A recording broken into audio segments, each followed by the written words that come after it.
A cowardly deserter was hiding from the pursuit of a German officer. The officer stood right above him. He knew there was no way out. Death was certain. So he covered his ears and waited for it to come. But by some stroke of luck, the officer stopped just short of finding him. That narrow escape from death would become the turning point in his life. It was the beginning of his descent into infamy.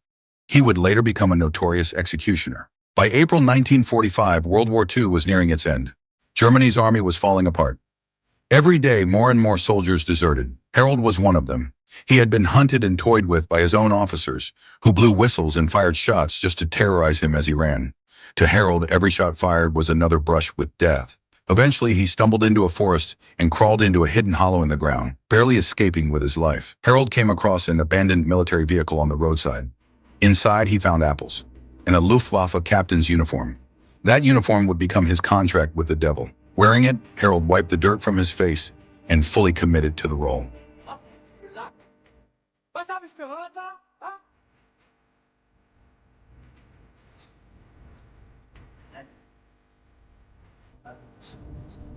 Renn, ich will, dass du rennst.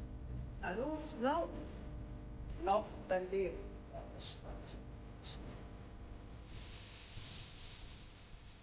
Suddenly, a weathered soldier appeared from behind.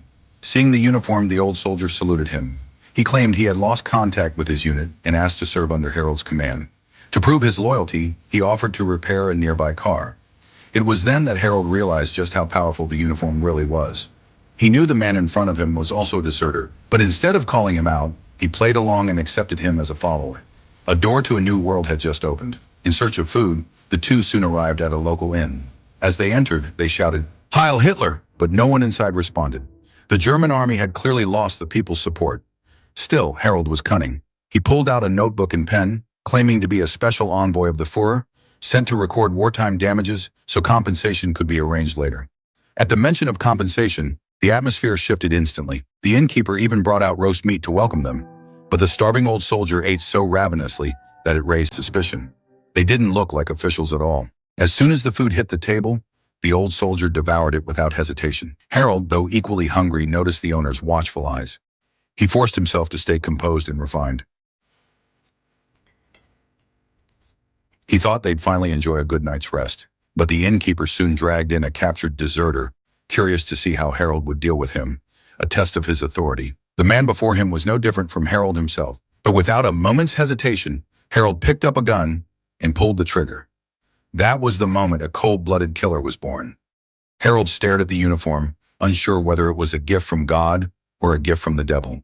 But he knew he didn't belong there and needed to leave quickly. The two of them soon arrived at a farm which had been taken over by 3 deserters. They were inside, eating, drinking, and enjoying themselves. Harold suddenly burst in, immediately using his captain's authority.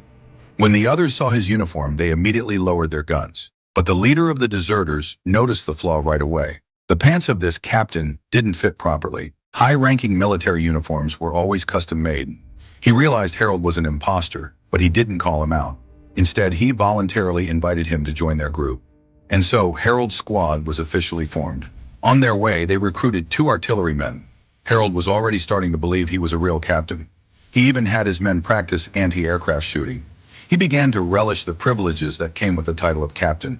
When their car ran out of gas, he had his men push it like draft horses. But Captain Kevin had had enough of this fake officer's torment. He pointed his gun at Harold. Just then, military police showed up. They demanded to see the soldier's identification. Without an officer's certificate, Harold panicked, but he quickly regained his composure, claiming he was on a secret mission for the Fuhrer. He threatened the officer, saying that if they insisted on checking his credentials, he'd report the matter to the Fuhrer. Seeing the officer hesitate, Harold knew he had won the gamble. No one would risk their career over this. The officer even invited him to inspect the camp.